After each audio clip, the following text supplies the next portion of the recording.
Rama textiles അവിടെയാണ് നിൽക്കുന്നത്. അതിൻ്റെ അടുത്തുള്ള ഒരു ഹോസ്റ്റലിലാണ് അവൾ നിൽക്കുന്നത്. ഇപ്പം 3-4 ദിവസം കൊണ്ട് കടയിൽ കയറുന്നില്ല. ഇപ്പം കടയിലെ ലാൻഡ് ഫോണിൽ വിളിച്ച് ചീത്ത പറയണ്, അങ്ങനെ കടയിൽ ചെന്നുള്ള ഭീഷണി, അങ്ങനെ കുറച്ച് ദിവസം കൊണ്ട് പോകണില്ല അവൾ കടയിൽ. അവർ തമ്മിലുള്ള അടുപ്പം ഇപ്പം എന്തോ പ്രശ്നങ്ങളായി. അവന് പണം കൊടുത്തുകൊണ്ടിരിക്കണം, അവൻ വിളിക്കുന്ന സമയത്ത് ചെല്ലണം, അങ്ങനെയൊക്കെ പല പ്രശ്നം. അങ്ങനെയാണ് ഇവർ ഈ കൊറോണ സമയത്ത് തുടങ്ങിയ ബന്ധമാണ്. നിയമപരമായിട്ടൊന്നും ഒരു ബന്ധമൊന്നുമില്ല. ഇവള് കൈമനത്തിന്ന് ഇറങ്ങി ഓട്ടോ പിടിച്ചാണ് കൊറോണ സമയത്ത് വീട്ടിൽ വന്നുകൊണ്ട് അപ്പോഴും തുടങ്ങിയ ആട്ടയിൽ കയറിയുള്ള പരിചയമാണ്. പിന്നെ അവർ തമ്മിൽ അടുപ്പോയി. അപ്പോൾ ഇവൻ്റെ സ്വഭാവം അറിയാവുന്നതുകൊണ്ട് ഞങ്ങൾ എല്ലാവരും പറഞ്ഞു, ഇവൻ്റെ സ്വന്തം ചേട്ടൻ വരെ ഞങ്ങളുടെ അടുത്ത് പറഞ്ഞു, ഇവനെ പറഞ്ഞ് വിലക്കാൻ, നിൻ്റെ ചേച്ചിയെ പറഞ്ഞ് വിലക്കാൻ. അപ്പോഴും നമ്മൾ കേട്ടില്ല. അപ്പോൾ അവർ തമ്മിൽ അടുപ്പത്തിൻ്റെ ചോദിച്ചു. പക്ഷെ പിന്നെ പ്രശ്നങ്ങളൊക്കെ വഷളായി. ഇവൻ വീട്ടിൽ വരാൻ തുടങ്ങി.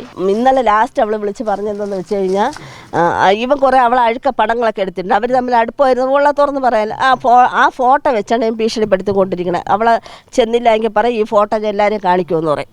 അങ്ങനെ ഭീഷണിയാണ്. അപ്പോൾ ഇന്നലെ പറഞ്ഞതെന്ന് വെച്ചാൽ അവൻ പറഞ്ഞെന്ന് അവൻ്റെ ഫോണിൽ കിടന്ന ഫോട്ടോ ഡിലീറ്റ് ആയിപ്പോയി. അവൻ കൈമന സ്റ്റാൻഡിലാണ് ഓട്ടോ ഓട്ടിക്കണത്.